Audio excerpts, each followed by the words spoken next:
The snow fell thick and silent, blanketing the Ardennes in a cruel stillness, but beneath that white silence, hell was unfolding. It was December 1944, Hitler's final gamble in the West. Outnumbered, surrounded and freezing, the 101st Airborne dug in, facing the full fury of Germany's most feared units.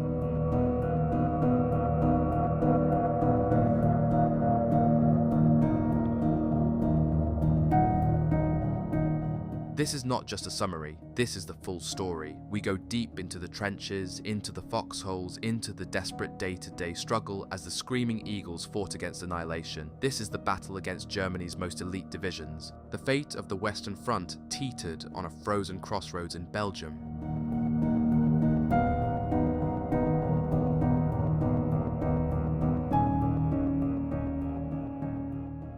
At exactly 6:45 a.m. on December 20th, German artillery shattered the silence east of Marvie. The roadblock manned by Team O'Hara, set along the Wiltz-Bastogne highway, was suddenly targeted. Heavy fog blanketed the ground, hiding any visible movement. But the men could hear it, tanks, clanking forward just beyond their sight line in the mist. A German armoured push was building. Around 9 a.m. the fog began to lift, and through the haze, American troops spotted a small German work party, about a dozen soldiers attempting to dismantle the blockade. These were likely SS engineers. As they tugged at the felled logs, the 420th Field Artillery Battalion zeroed in and opened fire. 2 Germans were killed instantly, the rest scattered in panic. The enemy answered back by laying down a screen of smoke over the roadblock, thick enough to mask the terrain and obscure American positions. Expecting an infantry assault, O'Hara's men responded with mortars and fire from their assault guns. The barrage likely deterred the initial thrust toward their position, diverting the German attack south, toward Marvie, where 5 light American tanks had repositioned the night before. Meanwhile, Colonel Joseph Harper, commander of the 327th Glider Infantry Regiment of the 101st Airborne, was on the move. Just the day before, his regiment had taken over a command post near Mende-Saint-Étienne. Now, early on the 20th, Harper's 2nd Battalion marched straight into Bastogne without pause, then pushed directly into Marvie, relieving the exhausted engineers stationed there. By sheer coincidence, the enemy opened fire on Team O'Hara's roadblock just as Harper's 2nd Battalion arrived in Marvie. Determined to get a grasp on the situation, Harper met with Colonel O'Hara for a joint reconnaissance. With them was Lieutenant Colonel Roy Inman, commanding the 2nd Battalion. Their relationship was one of cooperation, not command. O'Hara's armoured force wasn't attached to the 101st, only supporting it. Colonel Inman's men secured the village and stretched their line southwest toward the main road near Remoy Fosse, a front of about 2,500 yards. The engineers they relieved had been manning 3 outposts along that arc, none of which had yet been engaged. At 11:25 a.m., the German attack came hard. Colonel Inman's command post in Marvie radioed that enemy tanks were approaching under a hail of shellfire. Harper, just cresting a nearby hill in a jeep, suddenly saw the truth. Tanks emerging from the woods southeast of Marvie, firing directly into the village. The assault had begun. 4 German tanks, supported by 6 half-tracks, likely Waffen SS, advanced methodically, shelling buildings as they came. American light tanks, completely outgunned, tried to evade among the houses, returning fire with their 37mm guns. It had little effect. One was soon set ablaze, another damaged. Fearing the tanks were drawing more fire into the village, the tank commander requested permission to withdraw. O'Hara approved. But from his vantage point on the hill, Colonel Harper misread the scene. He saw the tanks retreating and believed they were fleeing, abandoning his infantry. Behind them, the larger Sherman tanks of Team O'Hara remained still, silent. Then, at just 700 yards, they struck. 2 of O'Hara's Shermans opened fire across their front, unleashing devastating blows on the German armour. 1 enemy tank was obliterated instantly. Another Mark IV exploded under direct fire. A half-track was torn apart, killing its crew and most of the infantry it carried. 1 enemy tank turned and fled. Another made a desperate dash into Marvie, only to be destroyed at close range by bazooka fire. The German self-propelled gun, now exposed, attempted to retreat, but it was struck from all sides and went up in flames. As the German half-tracks broke through the smouldering wreckage and pushed into the village, SS infantry leapt down and charged forward, but the glider troops held their ground. With the engineers withdrawing and confusion rippling through the lines, some Americans thought their own unit was retreating. Colonel Harper saw this and panicked. Over the radio he called General McAuliffe, reporting that the village had fallen and he was organizing a counterattack. Harper rushed back to rally his men, only to discover the truth. Most of those who had withdrawn were engineers, not his infantry. Only one mortar squad from his unit had pulled back, and they were quickly ordered back into the fight. Meanwhile, fierce house-to-house combat erupted inside Marvie. Colonel Inman and Captain Hugh Evans, commander of Company G, had both been struck by a tank shell during a reconnaissance. Their condition was unknown. Harper radioed in again, asking if the village was still held. The reply came from Major Galbraith. "Yes, we're still here, but the Germans are too. We expect to drive them out." And they did. American paratroopers of the 327th Glider Infantry dug into foxholes, held their ground with stubborn grit. Some were killed at point-blank range, machine-gunned in their foxholes, torn apart trying to stop the half-tracks with small arms, but none ran, none turned away. Colonel Harper later walked the battlefield and found every man still facing forward, weapons in hand. Bazooka teams destroyed enemy vehicles. Glider troops cleared the buildings, fighting room by room. By early afternoon, the village was theirs again. 20 German soldiers were captured. 30 lay dead. One American lieutenant, captured early in the fight, was freed by his own comrades. 5 men from Company G were killed, all of them in their foxholes. 15 were wounded. Team O'Hara, still stationed on the ridge, had fired only briefly during the tank assault. The enemy made no effort to flank them, and their infantry was too far to intervene. By 2 p.m, Marvie was quiet. Smoke rose over the village, and a few more enemy tanks probed forward but retreated again. One half-track, bogged down in the mud southeast of town, was quickly destroyed. The air was colder now. The ground had hardened, the frost biting deep. And as the day faded, the first snow of the Ardennes began to fall, marking a grim new phase in the battle. The 101st Airborne had stood firm. They had faced German armour, SS infantry, and the chaos of urban combat. But Marvie held, Bastogne still stood, and the fight was far from over. On December 21st and 22nd, the northeastern perimeter of Bastogne saw little more than skirmishing. The Waffen SS and German forces had been halted at Neff and Mont by the paratroopers of Colonel Ewell's 501st Regiment, supported by attached elements.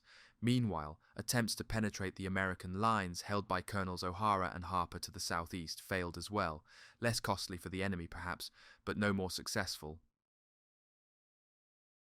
After these initial probing thrusts and the fierce engagement at Neuville, the Germans appeared to momentarily abandon the idea of forcing a direct breakthrough into Bastogne.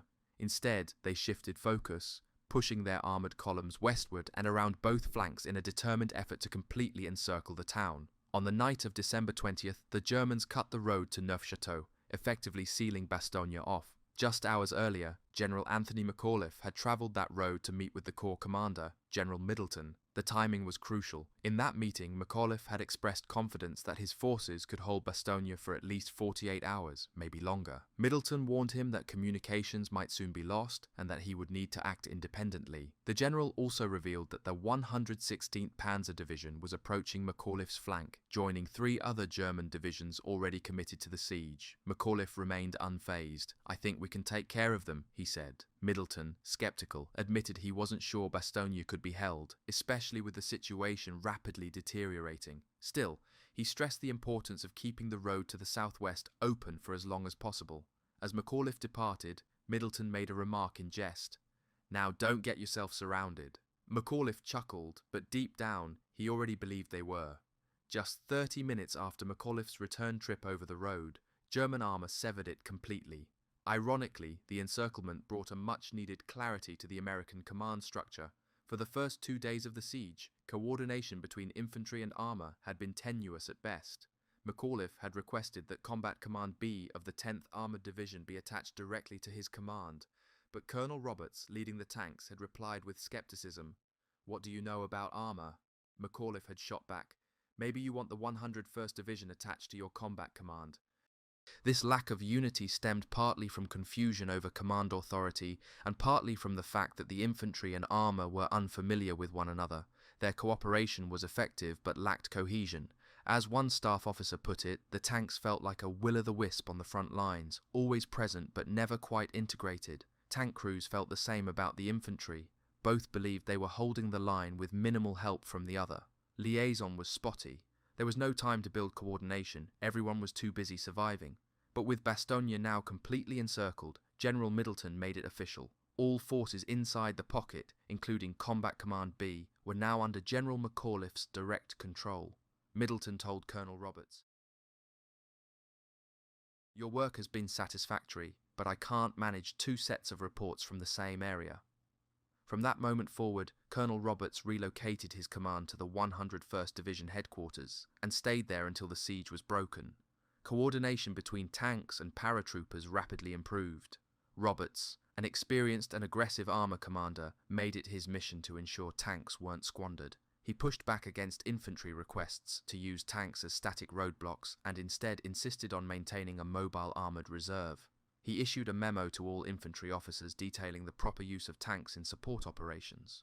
On December 21st, 8th Corps issued its order to Combat Command B, hold the Bastogne line at all costs. Middleton had previously expressed concern to McAuliffe about whether Bastogne's garrison had the strength to hold. The gamble had always been risky, but now Middleton was all in. From that point forward, he, McAuliffe and Roberts acted with full resolve. There would be no withdrawal. Bastogne would be held. McAuliffe finally had a defined battlefield. The uncertainty of the first 48 hours, of wondering who might be retreating toward him from shattered American divisions, was over. There would be no reinforcements from the 28th or 106th Divisions. The 7th Armoured was bogged down near St. Vith. Earlier, McAuliffe had refused a visit from Major General Norman Cotter of the 28th Division. "I'm too damn busy," he had said. Cotter had promised to come instead, but by the 21st, it was clear Cotter wouldn't be coming. McAuliffe now knew. His only responsibility was within the 2.5-mile ring of German forces tightening around Bastogne. The only fire support he could count on was from his own 105mm artillery batteries. What McAuliffe hadn't expected, and what turned the tide in his favour, was the sudden drop in German pressure. After 2 days of relentless assaults, the enemy paused. While German forces fanned out to the south and west to tighten the noose, the tempo against Bastogne itself eased. That pause gave McAuliffe a priceless window to strengthen cohesion between infantry and tanks, now fully under his command. The Germans had failed to break through.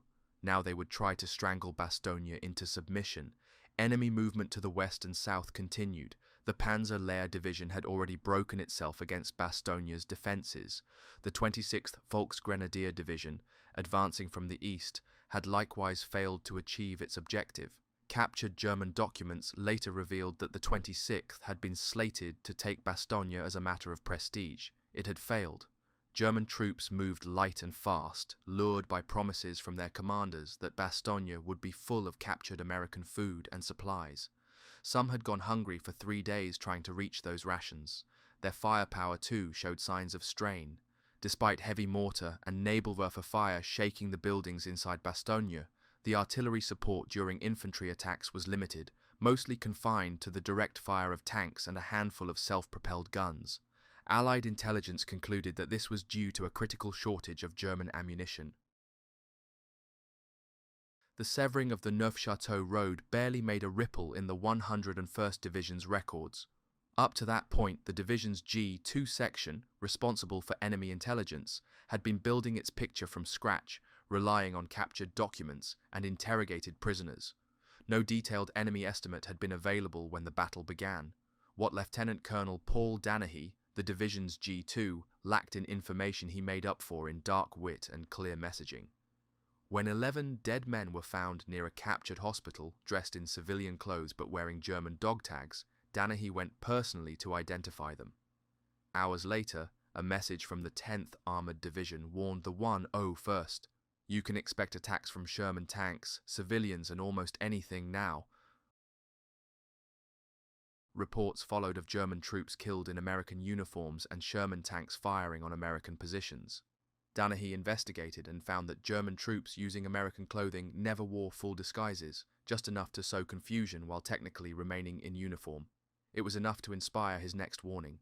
Their equipment, he wrote, is augmented by captured American gear, which they do not hesitate to use. Their morale is high but will break down once they meet American paratroopers. Germans don't like to fight. The false courage gained during their recent success has not been enough to keep them off the roads. As this message reached the front lines, German forces completed their encirclement, severing the final southern approach to Bastogne. Reconnaissance and patrols reported increasing enemy infiltration west and southwest of the town. The circle was now fully closed, but so too was the American resolve to hold it. At 11:30 on the morning of December 22nd, 4 German soldiers, 2 officers, and 2 enlisted men approached Bastogne from the direction of Remois-Fosse, bearing a large white flag. The group consisted of a major, a captain, and 2 privates. They were intercepted by Technical Sergeant Oswald Butler, Staff Sergeant Carl Dickinson, and Private First Class Ernest Premitz of Company F, 327th Glider Infantry. Premitz could speak German. The German captain, who spoke English, declared, "We are parlementaires." The Americans escorted them to the nearest command post, operated by Lieutenant Leslie Smith of the weapons platoon. Smith blindfolded the officers, left the enlisted men under guard, and took the 2 Germans to the command post of Captain James Adams. From there, word travelled up the chain, battalion in Marvie, then to regiment in Bastogne, and finally to the 101st Division. The enemy had arrived with surrender terms. The front went quiet. Rumours spread quickly. Some Americans believed the Germans were ready to give up. Soldiers emerged from their dugouts, shaved, washed, and used the latrines. But the message the Germans carried wasn't a surrender, it was a demand for one. Major Alvin Jones brought the document to General Anthony McAuliffe and his acting chief of staff, Lieutenant Colonel Ned Moore. The message ordered the full surrender of the American garrison and threatened total annihilation if it was not accepted. It made an emotional appeal to American humanity, urging McAuliffe to save the civilian population of Bastogne from further suffering. The Americans were given 2 hours to respond. The German officers would have to be returned by 2 p.m., but the attack would not resume until an hour after that.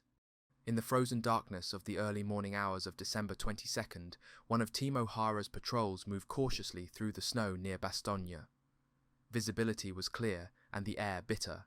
As they advanced, the men of the 54th Armoured Infantry suddenly heard footsteps, crunching snow coming toward them. 11 figures emerged, moving calmly and confidently over fences and terrain as if the land belonged to them. They bore no visible weapons. They didn't sneak or crawl.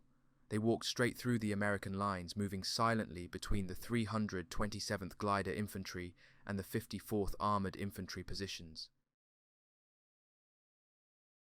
They passed by sentries and patrols without being challenged. No shots were fired. Multiple groups reported seeing the 11 men, but none engaged them. Headquarters checked every unit in the sector. No one had sent out such a patrol. Whether they were lost Americans or infiltrating Waffen SS troops disguised as friendly forces was never determined. They vanished as mysteriously as they appeared. The incident became one of the enduring legends of the Bastogne siege. Later, at 5:25 p.m. on December 23rd, heavy German shellfire rained down on the 2nd Battalion, 327 Glider Infantry in Marvie. The rounds were coming from enemy tanks hidden in a thick stand of fir trees just above the village of Martemont. The German Panzers, likely from the Panzer Division, had once again reverted to a tactic used throughout the siege, using their tanks as a makeshift artillery, firing from cover rather than risking forward artillery positions. A light snowfall began to fall as the bombardment intensified. 10 minutes later, at 5:35 p.m., German infantry and armour launched a coordinated assault from the same general area. The attack began slowly. Infantry in white snowsuits blended into the fading twilight, waiting until the gloom gave them full concealment. While Team O'Hara's section remained untouched by the opening barrage, the outposts of the 54th Armoured Infantry caught sight of 2 enemy machine guns firing directly into Marvie. They flanked and silenced them, but soon heavy automatic fire swept through their sector. Unable to locate the enemy through the darkness, the Americans held fire, except for one heavy machine gun on the left. The Germans marked it. A hand grenade landed next to the weapon, killing the gunner and wounding another. The remaining crew fled. By morning, a patrol found the wounded man still alive. barely able to nod. Both he and the fallen soldier had been searched and stripped of gear by the enemy. Within 30 minutes, the battle erupted into full force. Just after 6:40 p.m., a platoon from Company G, 327th Glider Infantry, was surrounded on Hill 500, just south of Marvie. German troops had moved through homes and courtyards around the base of the hill, closing the ring. Some Americans managed to slip away along the flanks. Others stayed and fought. They were now cut off. 4 German tanks that had accompanied the infantry toward Hill 500 shifted their fire into Marvie, adding to the thunder coming from the main German positions. Colonel Harper had long feared for the hill's vulnerability. Earlier that day, he had asked Colonel O'Hara to place armor on the slope. O'Hara agreed to send a 57mm gun to replace the 37mm weapon that had once covered it. But the half-track carrying the gun had just reached the hill when German tanks and infantry struck. The driver panicked, turned back toward Marvie, and drove straight into the American lines. Mistaking it for an enemy vehicle, the defenders opened fire, destroying the half-track and killing the crew. 2 German tanks trailing behind crossed the stream south of Marvie and pushed as far as the church, but when they saw the wreckage blocking the road, they turned and withdrew.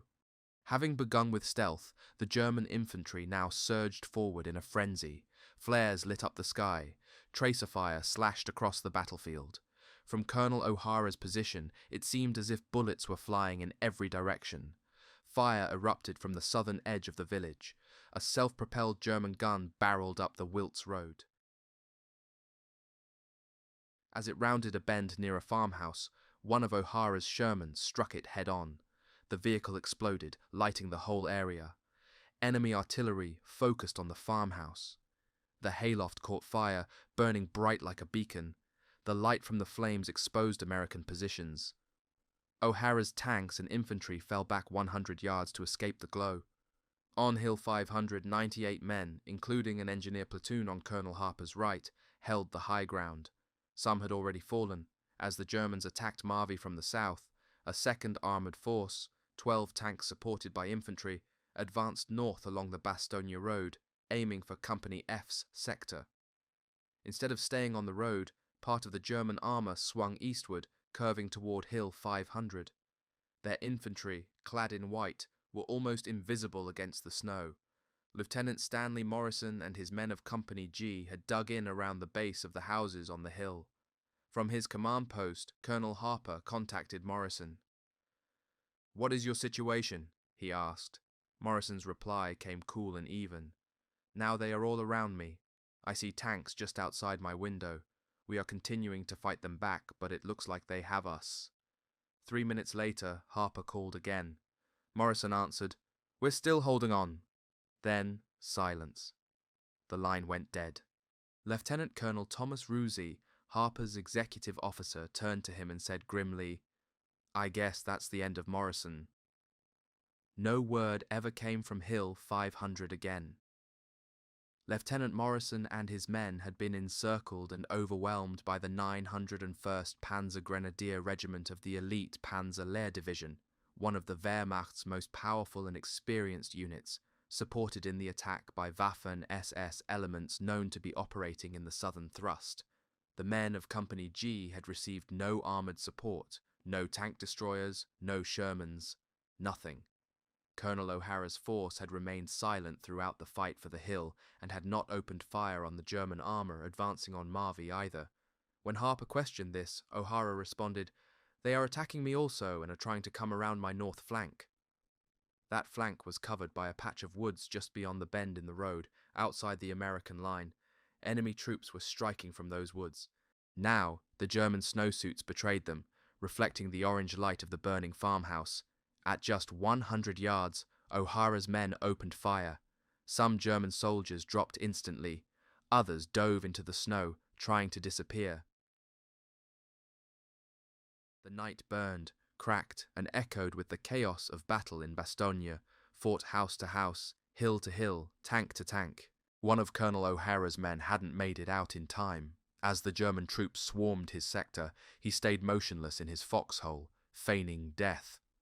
2 enemy soldiers approached him casually, saying, "Hello, hello," before kicking him, sitting on him, and stripping his Browning automatic rifle. They rummaged through his pockets, but he never moved a muscle. Later, he heard the sound of German artillery being set up nearby. 2 pieces, a large gun and a smaller one. The smaller weapon fired erratically, almost as if to bait the Americans into returning fire so the larger gun could strike accurately. But through the entire night, the heavy gun never spoke. Instead, he listened as German ambulances came and went, removing their wounded and dead in frequent trips. The Germans were paying dearly for their advance. At 8 p.m. on December 23rd, Major Galbraith, executive officer of the 2nd Battalion, 327th Glider Infantry, radioed Colonel Harper with grim news. German infantry had entered the southern edge of Marvie and were moving through the houses. The tanks that had previously shelled Marvie from Hill 500 were now maneuvering closer, advancing toward the village itself. Galbraith's voice was tense. "Can't I get tanks?" he asked. Harper replied, "I'll try." But the communication line to Team O'Hara had gone dark. Harper tried the radio, but could barely make out the faint signal from O'Hara's headquarters. Galbraith called again. "They are all around us now, and I must have tanks." Harper snapped back, "Call O'Hara on your radio and say, 'It is the commanding general's order that 2 Sherman tanks move into Marvie at once and take up a defensive position.'" Harper didn't have the formal authority to issue such an order, but this was no time for bureaucracy. Minutes later, under O'Hara's command, 2 Shermans rolled into Marvie. By then, German and American infantry were already locked in a house-to-house fight. Only the wrecked American half-track from the earlier battle kept the German armor from pushing further into the southern part of the village. Harper's force was now running on fumes. His reserve was gone. His center had cracked open at Hill 500, and the Germans were in prime position to widen the breach and roll up both flanks, cutting straight into the heart of Bastogne. But once again, German command made a critical mistake. They attacked in strength only along a narrow portion of the line. The front at Foy fell quiet, and Colonel Ewell's sector along the Longvilly Road was so calm that his men were grabbing moments of rest. At 9:45 p.m. reinforcements arrived. A platoon from Company A, 501st Parachute Infantry Regiment, led by Captain Stanfield Stack, was sent to reinforce the battered Company F of the 327th Glider Infantry. That company had been mauled. One squad had been holding a patch of woods southwest of Hill 500, while another was on slightly higher ground to their rear. Both positions had been overrun during the earlier German advance that poured out of the Martimont woods. Some men escaped, others were killed or taken prisoner, but the main force of Company F, holding the crest of Hill 500, commanding the main highway into Bastogne, had not budged. They'd stood firm, absorbing the full brunt of a powerful armoured assault. The German attack had come in 3 prongs. The right hook closing in on Marvie, the centre wrapping around Hill 500, and the left punching up along the Bastogne road. The tanks supporting that left assault could only be stopped by bazooka fire from Lieutenant Smith's platoon. It wasn't ground that could support tank destroyers. Any silhouette appearing on the skyline, moving southward, was instantly targeted by German tanks and self-propelled guns firing from hidden positions. Tank destroyers couldn't survive here. Only 3 Shermans from Colonel O'Hara's line, known as Force Charlie 16, were available to support the infantry. But the nighttime battle was so chaotic, so close, that in the end it all came down to the rifle, the bazooka, and the will of the man behind them. Lieutenant Smith's men beat back the first wave. There was a lull, but the German tanks didn't retreat far. The Americans braced for the next blow. North of Hill 500, where the German breakthrough had first torn open the line, the gap was quickly sealed. One platoon from Company F, previously straddling the Bastogne road, was repositioned just to the east. The 327th Glider Infantry was also reinforced with batteries D and E of the 81st Anti-Aircraft Battalion, and with part of Team Cherry, commanded by Major Husted. 12 guns were placed in a semicircle on the high ground at the road triangle just above Marvie. Between midnight and 1 a.m., Colonel Rousey gathered 24 surviving men from Company F and joined forces with Captain Stash's 40-man platoon. Together, they passed through Lieutenant Smith's position and established a new defensive line, linked to the distribution of the anti-aircraft guns. This move temporarily stabilized the broken sector. Colonel Ruzzi took personal command of the defense. After surveying the situation on the ground, he made a hard call. There would be no counterattack. Retaking Hill 500 was out of the question. They didn't have the strength. The best they could do was hold the inner cup, a line inside the bulge of enemy penetration. Captain Adams reorganized the remnants of Company F to form a line bending northeastward to merge with the positions covering the 81st's guns. It was now the early hours of Christmas Eve. The fields were quiet, but blood had already stained the snow, and the battle for Bastogne was far from over. The 101st had bent, but it had not broken, and even as elite units like Panzer Lehr and the Waffen SS closed in, the line still held. Twice more that night, December 23rd, the German armour struck at the American left flank, and each time the heaviest blows landed not on Colonel Rousey's newly formed defensive line, but on the exhausted but unbroken positions of Lieutenant Smith and Technical Sergeant Butler. Officers of the 327th Glider Infantry would later say that Sergeant Butler's sheer willpower and tenacity were the backbone of the entire defence. In one assault, 2 German tanks, likely from Panzer Lehr or supported SS elements, crept to within 50 yards of Smith's foxholes before they were finally driven off by precise bazooka fire, but not before they had pounded Smith's command post with 15 shells, setting the house ablaze. Smith and his men refused to yield, remaining hunkered in the basement while the structure burned above them. Rousey's men pushed southward in a nighttime patrol, probing the small woods from which part of Company F had earlier been dislodged. They found the area now held by German outposts. A few survivors from Company F, disoriented crawling through the undergrowth, were mistakenly fired upon by the patrol. One soldier suspected the truth, crawled forward, and pulled the Americans to safety. The Germans had captured American mortars around Marvie and used them throughout the night to shell Smith and Butler's defences. The enemy's fire was precise and heavy, but in the early morning, under the eerie quiet of a truce, German medics requested permission to retrieve their wounded and dead from the field in front of Smith's position. Only when they began their grisly collection did the mortar fire cease. Elsewhere on the line, the fighting remained touch and go. 2 German tanks had broken through Harper's forward defence and charged into Bastogne, firing on houses near the command post. Though their rampage caused chaos, they inflicted no critical damage. In Marvie, the 2 Shermans sent by O'Hara had made a decisive impact. Around midnight, as they moved into the village from the north, they heard the approach of more German armour. The darkness masked the enemy's strength, but muzzle flashes betrayed their proximity. 1 German tank reached the ruined American half-track blocking the road. As it tried to reverse, the Shermans blasted it at close range. The tank went up in flames, halting the rest of the German column. Harper's infantry had dug deep, positioning themselves right up against the foundations of the houses. Now, with the village ablaze and artillery fires lighting the night, the Americans were cloaked in shadows while the German infantry in snowsuits were exposed in ghostly silhouette. The assault was shattered by machine gun and rifle fire. Still, German troops managed to seize a few buildings in the southern part of Marvie and began pressing northward, house by house. Along Team O'Hara's front, the fighting had died down by midnight. When enemy infantry advanced into the firelit fields, they were met with devastating small arms fire and were pushed back. Later, under cover of renewed darkness, a German tank rumbled up the road. An American forward observer ordered fire.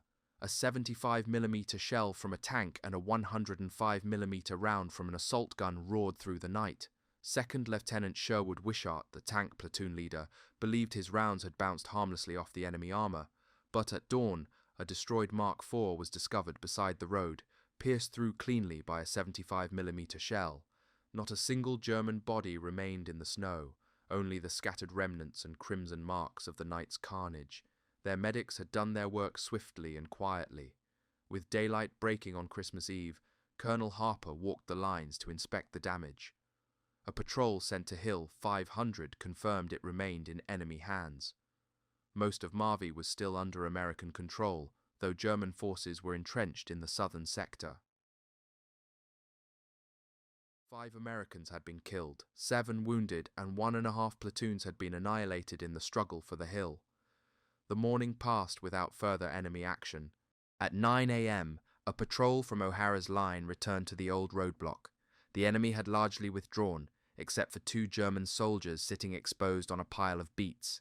They were quickly shot, but the crack of rifle fire drew a burst of machine gun fire in return, forcing the patrol to fall back. Then at 1:40 p.m., disaster struck from the sky. 6 P-47 Thunderbolts swooped over Marvie, mistakenly dropping 6 500-pound bombs among American-held positions, then strafing the streets with .50 caliber rounds. Colonel Harper was in the streets when the first bomb fell. As he dove for cover, he could clearly see the cerise-colored panels that marked friendly lines. One of the bombs appeared to land near a patrol moving toward Hill 500. Concerned, Harper sent runners to investigate and followed on foot.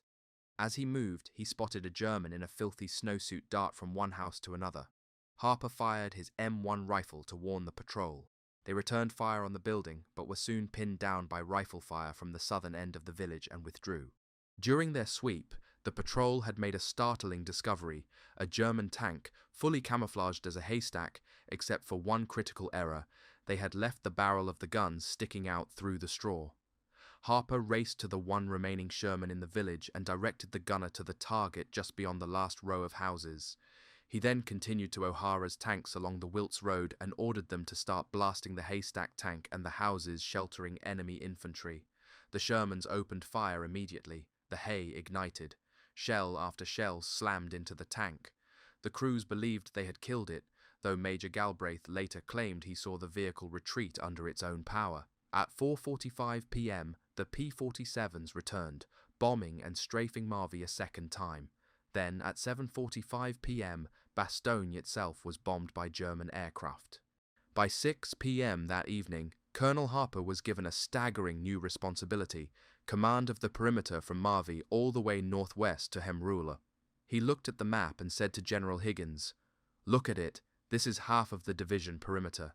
Higgins replied plainly, "It's all yours. Do what you can with it. There isn't any other solution." It was a calculated risk. Higgins had studied the terrain personally. The wooded terrain to the south would hinder tanks. He judged the Wiltz Road, though narrow, a manageable threat. Harper's forces had enough strength there to hold. What worried Higgins most was the northwest. Gently rolling fields, little cover, no trees. Terrain perfect for a massed armor breakthrough. So far, it had been the quietest sector. That only made Higgins more nervous. He turned to General McAuliffe and muttered, "The Germans are a sentimental people. They're probably thinking about giving a present to Hitler on Christmas Day." For 6 days, the western perimeter of Bastogne had remained oddly quiet. The Germans had only tested it lightly, making quick probing attacks without full commitment. General McAuliffe and his staff had long believed the main German assault would come from the west, yet the anticipated storm never materialized. Colonel Harry Kinnard, architect of the defensive plan, had stretched the American line thinnest toward the southwest, confident that a strong reserve could be kept ready for any real threat. A dark humor crept into the command posts. Colonel Harper, commander of the 327th Glider Infantry, exchanged jests with Lieutenant Colonel Ray Allen, whose 3rd Battalion covered the dangerously exposed Neufchâteau sector. "How's your left?" Harper asked. "Good," Allen replied. "We have 2 jeeps out there." It was no exaggeration. The northwest remained largely silent too. The 502nd Parachute Infantry had been preserved for a decisive counterstroke, and so far had only seen minor action, but the calm wouldn't last. Back on the night of December 19th to 20th, a German mechanized force, possibly a combination of Wehrmacht and Waffen SS units, had punched through from Houffalize and reached the Bois de Herbemont, overrunning the American 326th Medical Company at a key crossroads. Only 9 shattered survivors from the 28th Infantry Division made it back to Colonel Allen's post, bringing grim news. The Bastogne-St. Hubert road had been cut. The path for resupply or reinforcement from the northwest was gone. Alarmed, Division ordered an immediate response. At 10 p.m., Colonel Allen was instructed to send out a company to destroy the roadblock and retake the area. Company B, led by Captain Robert MacDonald, began prepping and, by midnight, was on the move. Using the cover of night, the men marched for 90 minutes, creeping down ditches flanking the road with two guides walking up the center. They soon heard German voices and saw flames licking off abandoned vehicles. Car horns stuck in place added to the eerie soundtrack of the enemy's outpost. Undetected, they crept within 75 yards of the position and deployed silently. Platoons flanked left and right, heavier weapons were centered. When all were in place, 2 rifle shots signaled the start. The Americans surged forward, firing from the hip. The Germans were completely surprised and tried to flee back toward the woods. They ran straight into the waiting guns of Sergeant Mike Campano's men. More than 50 Germans were cut down in the open.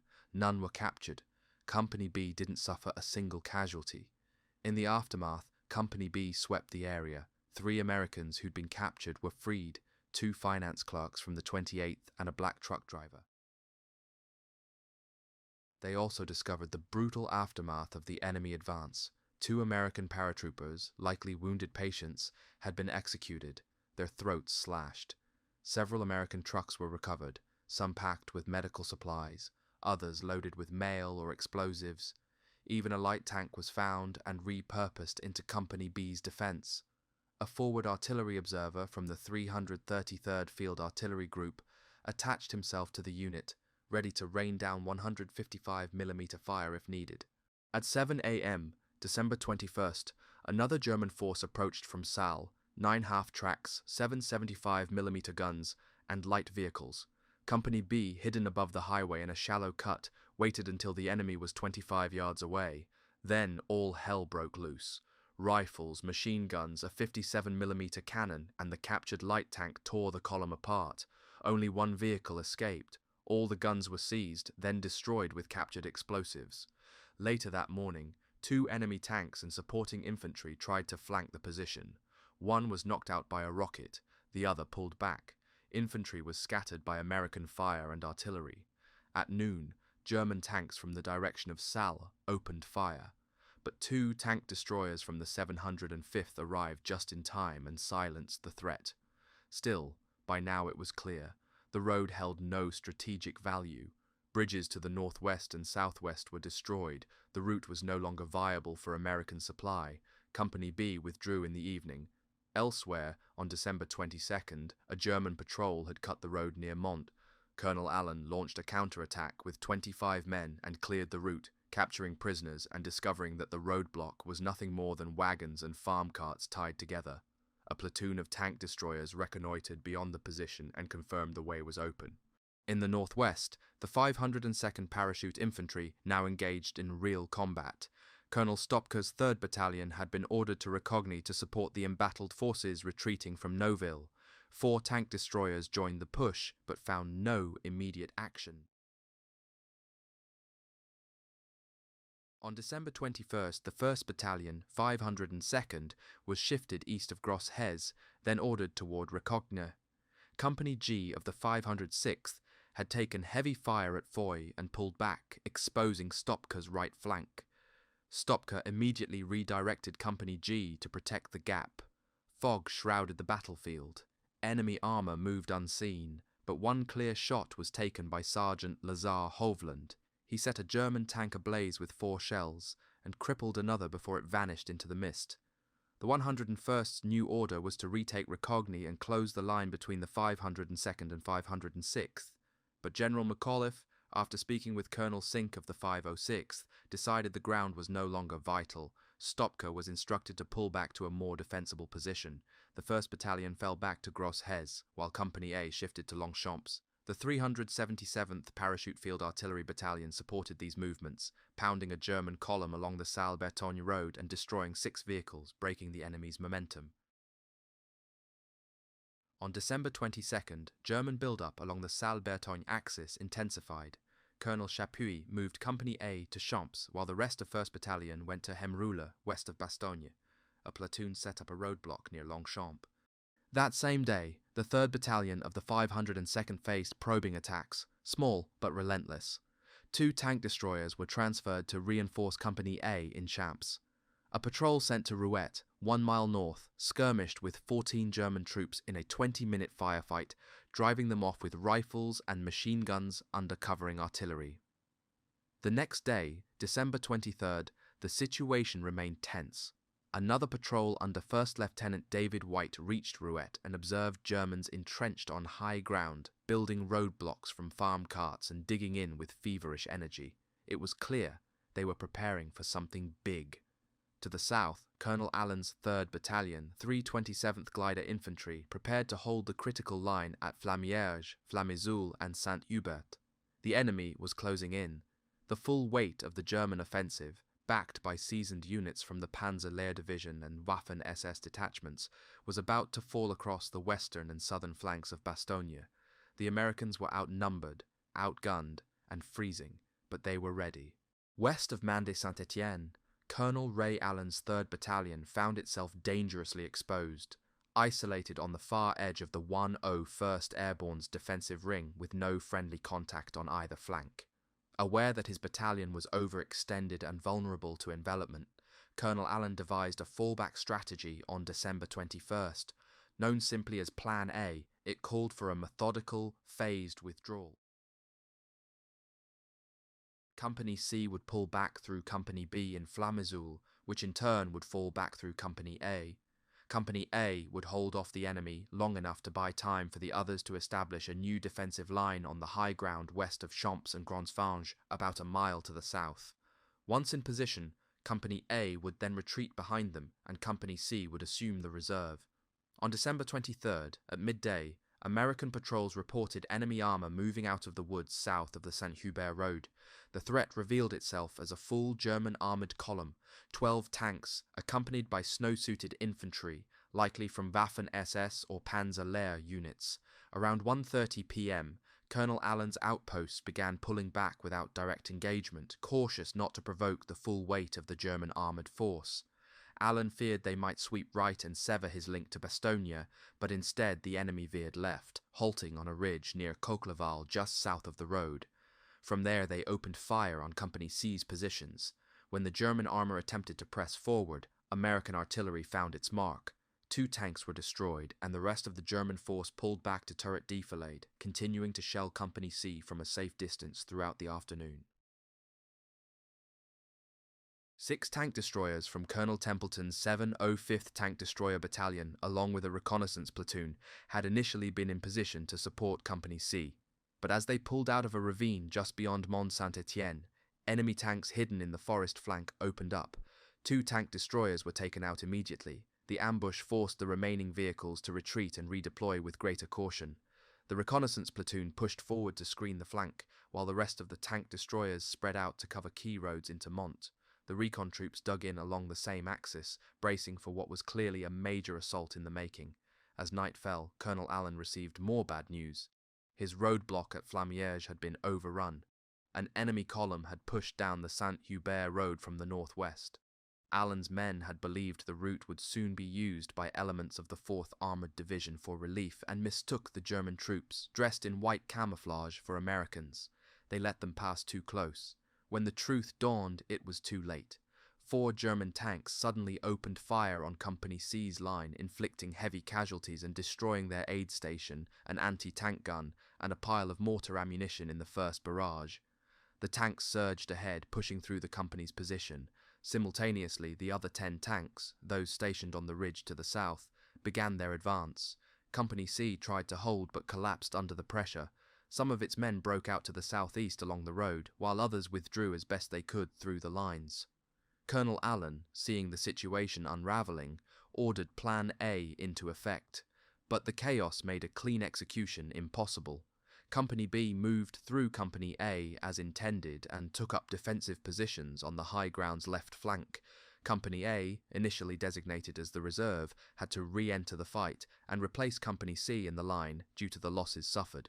Fortunately, the Germans didn't exploit the confusion. Allen assembled his men and told them grimly, "This is our last withdrawal. Live or die, this is it." And he was right. From that point on, the 3rd Battalion would not retreat another step, even though its toughest trial still lay ahead. Christmas Eve dawned with a deceptive calm. The sky was cold and heavy with silence. There was no attack.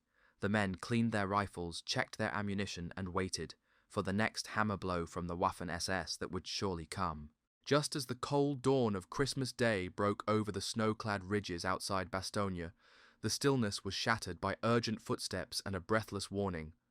First Lieutenant Samuel B. Nichols, Jr., S2 of the 1st Battalion, 502nd Parachute Infantry, sprinted into Rolle Chateau, the regimental headquarters. 7 enemy tanks and a lot of infantry. "Coming over the hill on your left," he gasped. From his vantage point, he had seen the silhouettes of armoured vehicles sweeping over the ridge southwest of Hemrula, aiming for the seam between the 502nd and the 327th Glider Infantry, one of the most vulnerable joints in the entire American perimeter. Even before Nichols had finished speaking, the chateau emptied. Cooks, clerks, medics, radio operators, even chaplains fell in under Captain James Stone and bolted across the fields to the next ridgeline, taking up firing positions along the road. Among them were walking wounded rallied by Major Douglas Davidson, the regimental surgeon, who handed out rifles and led his recovering patients into the fight. From the chateau gates, they could now see the lead elements of German armour moving in, a line of Mark IV tanks supported by waves of infantry clad in snowsuits. These were no scattered skirmishers. This was a concerted assault, spearheaded by formations including elements of the Waffen SS and veteran grenadiers of the 77th Regiment. At the same time, the 327th Glider Infantry was already under heavy pressure. At 5 a.m., Colonel Harper had received word that 18 German tanks had formed for attack just east of Mende-Saint-Étienne. By 7:10, the full assault was underway. Supported by SS and Wehrmacht infantry riding the tanks, the German armour smashed through companies A and B in a violent, thundering assault, firing all weapons as they rolled forward. The American front line was swallowed in fire and confusion. Colonel Allen, commanding the 3rd Battalion, 327th, was at his command post when the call came from Captain Preston Towns of Company C. "Tanks are coming toward you," Allen asked where. "Look out your window," Towns said. He did, and saw the muzzle of a German tank aimed directly at him. As the enemy opened fire at point-blank range from just 150 yards, Allen grabbed the phone, alerted Harper, and ran for his life. Shells exploded behind him, the German gunners misjudging his speed. He escaped, but his battalion had lost all central command. Men from the 502nd, watching the ridge road, saw Allen and his staff sprinting from the woods. Mistaking them for Germans, they opened fire, pinning the Americans down. Crawling back into cover, Allen's group had to circle around and approach Hemrula from a different valley.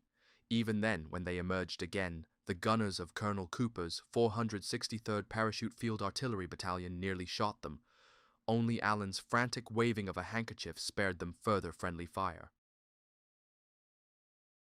With Allen's battalion shattered, Colonel Harper dispatched his S3, Major Jones, with a radio to the artillery HQ to restore communications.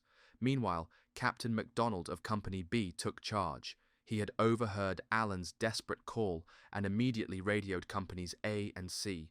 "Hold your positions. Do not move. Fight where you are." His command, clear, firm, saved the line. As the German tanks, camouflaged in white, barreled through Company A's lines, the men clung to their foxholes and returned fire. 4 were killed, 5 wounded, but the 68 survivors regrouped and counterattacked. In the next phase of fighting, they captured 92 German soldiers. These were elite troops, many of them Waffen SS Panzer grenadiers. Their humiliation at the hands of American glider troops would not be forgotten. The German column, having breached Harper's front, split in two. One prong swung north toward Roller, exactly where Nichols had first raised the alarm, while the other pressed toward Champs, where companies B and C of the 502nd were marching. Colonel Chapuis now faced the moment he had been dreading. Until now, Colonel Templeton's 705th Tank Destroyer Battalion had seen limited action. That was about to change. 2 of their tank destroyers had already been supporting Company A in Champs, one positioned in the town centre, the other guarding the roads and ridgelines to the southwest. As the enemy infantry surged forward into the village, these tank destroyers opened up with machine guns and high-velocity shells. Their crews even dismounted to help paratroopers flush enemy troops from houses. One of the destroyers, under Sergeant Lawrence Valletta, advanced directly on a house harboring 30 Germans. He blew open doors and windows, collapsing the structure.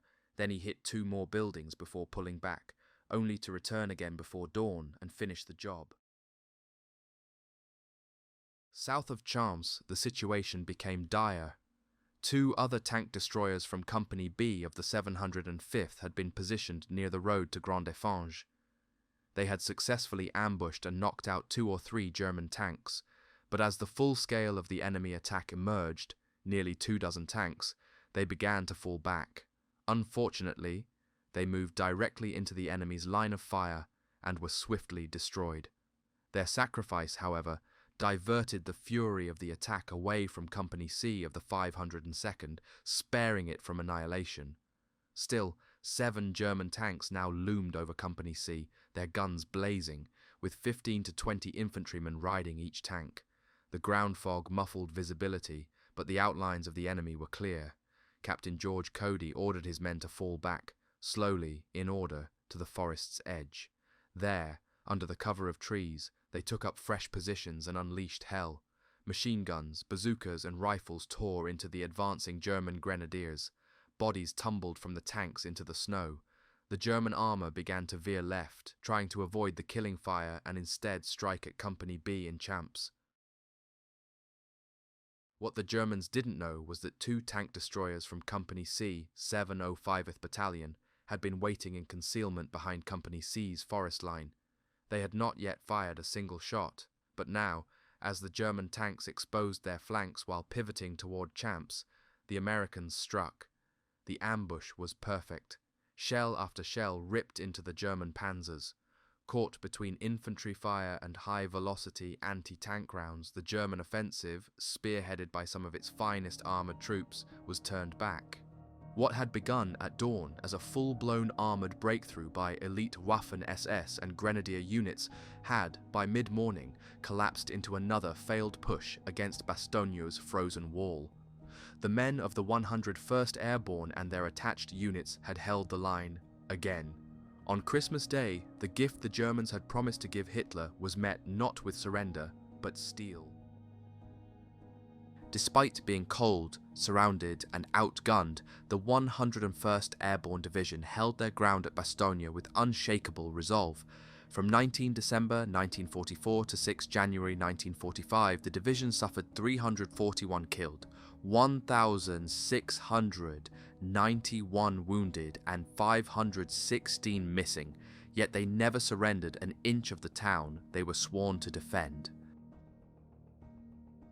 Their stand against the Waffen SS and other elite German formations became legendary, earning several regiments the grim but proud nickname, the Battered Bastards of Bastogne. In the frozen woods of the Ardennes, with ammunition low and hope thinner than the icy air, these men wrote a chapter of history that still echoes through the legacy of the Screaming Eagles. Bastogne was more than a battle. It was a symbol of American grit, brotherhood, and the refusal to give in no matter the odds. And with that, we wrap up today's video. I'm incredibly grateful to have you here until the end. Your support truly means the world to me. A huge shout out to my amazing patrons. If you'd like to support the channel or get access to some exclusive content, the links to my Patreon and Instagram are down below. I hope you learned something new, and as always, I'll see you in the next adventure. Take care and goodbye for now.